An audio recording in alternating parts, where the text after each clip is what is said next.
تحليل ماتش الاهلي والرياض في ملعب الامير فيصل بن فهد في الرياض. حقيقي وانا بتفرج يعني وصلت لحاجه كده، الرياض كان صعبان عليا حقيقي. بيلاعب فريق عالم من اول جون كيبر على اعلى مستوى، مدافعين عالميين، خط وسط حدث ولا حرج، هجوم ما شاء الله، تبص على الدكه تلاقي قاعد عليها نيمار الهداف التاريخي للبرازيل. ايه الحلاوه دي؟ حقيقي اتفرجت على اول 3 دقايق كان ممكن يحط جونين عادي. سالم الدوسري في اول 3-4 دقايق كان ممكن يحط جونين عادي. عجبني جدا خصوص المدرب، عارف هو بيعمل ايه، عارف كل لعيب يوظفه صح جدا، خطه مدروسه، كل لعيب حتى الكور الثابته، نيفيس على الكور الثابته يعني بيوزع هدايا حقيقي، كل كوره ثابته كوره في منتهى الخطوره. الماتش ابتدى اول دقيقتين خطوره وضغط عالي، كل ده تكتيك وشغل المدرب على اعلى مستوى الصراحه.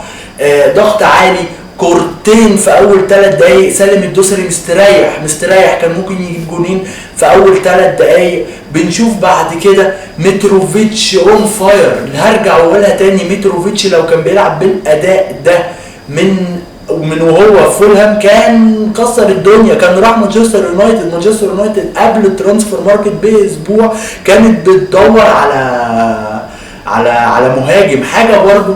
يعني مثلا ده اول ماتش نيمار يلعب فيه، اوكي تمام، فانا كنت عارف ان ده اول ماتش نيمار هيلعب فيه، فقعدت افكر يا ترى نيمار هيلعب وسط مكان مين في النجوم دي كلها. نيمار كده نجم النجوم، بس الفكره ان هو في لعيب زي ميشيل ده اون فاير، وميشيل لحد ما خرج في حوالي الدقيقه 55 او 60 ايه ده؟ ايه الحلاوه دي؟ عامل جايب بيلنتي واسيستات ومراوغات ودريبلينج وشوتينج، وايه ده؟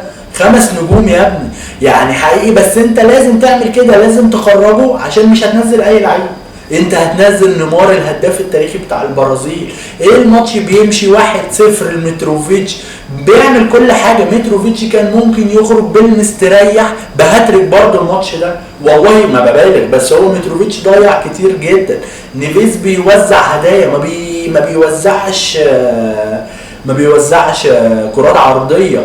اسيست من سافيتش في الجون الثاني لياسر الشهراني، 1-2 جميله. سافيتش ماشي بالكره من نص الملعب، سالم الدوسري فاتح له على الشمال كان ممكن يديله بس هو اختار الصعب، لعب 1-2 سالم اداها له تاني، لعبها له الثالث، سالم الشهراني على الطاير حطها راحت في الجون.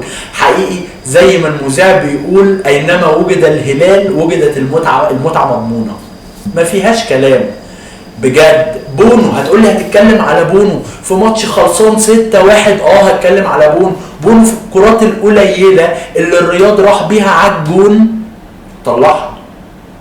هتقولي جه في جون تخاذل، الفرقه كسبانه 6، فكوره متسقطه في النص، 3 اعتمدوا على بعض، 2 مدافعين وجون اعتمدوا على بعض، لخبطه الكوره اتشاطت بقى 6-1 حقيقي.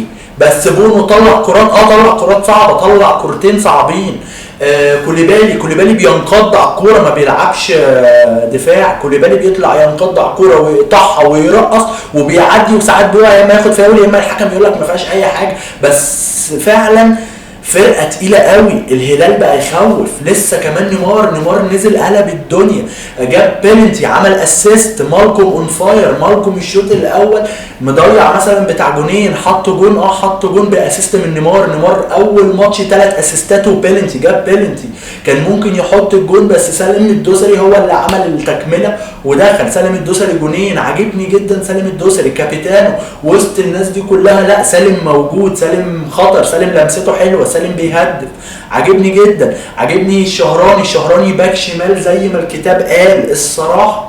سعود عبد المجيد الكرة بتبقى مرتدة على الهلال، بيرجع يجيب الكرة ومش بيرجع يشتتها، بيرجع ياخدها ويراوغ ويباصي ويبدأ من جديد. حتى سافيتش مستواه بيعلى، كرة في القائم، اسيست تقيلة على الكرة حتى برضه. يعني بص ده برضه اللي عاجبني في الهلال، ان هو مش مقضيها بس نيفيس وسافيتش وكوليبالي، بينزل كله ما بيخافش، وهو طبعا لازم ما يخافش عشان هو معاه سكواد وكان كسبان فرق. طلع سافيتش، طلع نيفيس، نزل كانه سلمان الفرج، كانه لما نزل برضه نجم. سلمان الفرج حط جون فولو اب بعد لما مالكم حط الكوره، بس نطت كام نطه هو دخل حطها وما كانش اوفسايد. بص على سلمان الفرج وهو بيجري، هو بعيد عن الهجمه خالص، بعيد عن الهجمه خالص، بس هو توقع جري وبص على الاوفسايد. انا اتفرجت على الجون ده 3 مرات عشان اعرف هو جه منين حقيقي. حتى التبديلات اللي نزلت لعيبه تقيله، لعيبه ليها وضعها، كانوا خط وسط محترم، خط وسط محترم جدا. سلمان الدوسري حط كام جون، حط جونين وجونين حلوين. لسه عنده يطلع كابيتانو. عجبني الروح. نيمار بيحضن سلمان، مالكم بيجيب نيمار، يلا نحتفل مع بعض. الهلال بقى فريق مرعب. الهلال رايح فين حقيقي مش عارف. ماتش جميل جدا، انا اتبسطت للهلاليين. عجبني جدا جدا جدا التكتيك واستفاده من كل لعيب. الهلال بيستفيد من كل لعيب جوه الملعب، ولسه اللعيبه دي كلها لسه بتسخن. احنا لسه بنبتدي موسم. نيمار مش في عزه، نيمار في عزه، لسه عنده 31 سنه، لسه في كوبا جايه، لسه في كاس عالم جاي، لسه كسر رقم قياسي، لسه في حاجات كتير قوي قدامه عشان يعملها. دلوقتي اللي في الفريق المنافس اللي هو الاسطوره زي كريستيانو رونالدو بيتكلم في 37 38 سنه، فانت متخيل انت مضيه 3 سنين بس ولسه ممكن يجدد. فالهلال بقى فريق مرعب الصراحه وممتع، مش فريق مرعب اللي هو بيجيب اجوان وخلاص، لا ده فريق مرعب وممتع. حقيقي مبسوط جدا للهلال، مبروك للهلاليين. لو وصلك الفيديو انزل اشترك في القناه. اتبسطت معاكم جدا، شكرا.